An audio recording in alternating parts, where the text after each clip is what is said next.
আসসালামু আলাইকুম ভিউয়ার্স, আমি এখন যাচ্ছি দোহা কার্নিশে। আজকে দোহাতেই নামাজ পড়ব, জুমার নামাজ।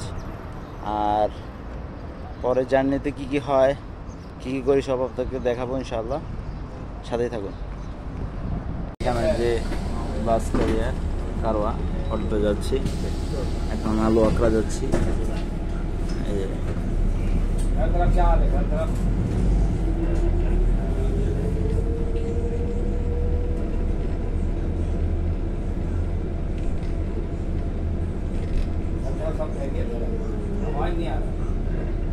এই যে এটা হলো বাস।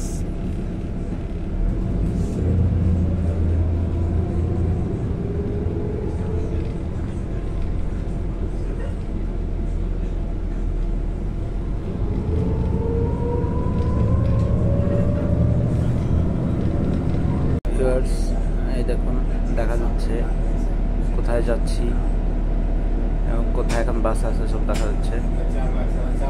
স্টেশনটা খুব সুন্দর, কত গতিতে বাস চলতেছে সবকিছুই। আমি আছি এখন কর্নিশ। এটা হলো দোহার, মানে দোহার পাশে, সিটি সেন্টারের পাশে যা সম্ভব। এই যে আমার পিছিয়ে যে দেখতে পারতেছেন, এই যে দোহার বিখ্যাত সেই বিল্ডিংগুলো, স্কাই স্ক্র্যাপার। আর আসলে ছবিতে দেখার একটা মজা অন্যরকম। আপনারা কতটুক বুঝতে পারতেছেন আমার পিছন থেকে সৌন্দর্যটা কেমন আমি বুঝতে পারতেছি না, কিন্তু বাস্তবে আমার কাছে খুব ভালো লাগতেছে আর কি। কারণ হইলো ধরেন বিদেশ, আসলে বিদেশ যাত্রাটাই কঠিন, বিদেশে আসাটা এটা সাফারিংসই।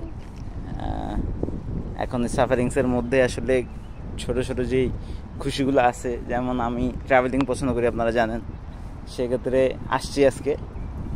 তো আমার এই পাশ দিয়ে আবার এটা সমুদ্র আর কি, এটা সমুদ্র তো আমার কাছে মনে হয়, আমি আসলে ইনফরমেশন জানি না।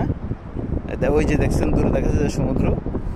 তো ওভারঅল ভালো লাগতেছে, দেখে বেশি ভালো লাগতেছে আসলে।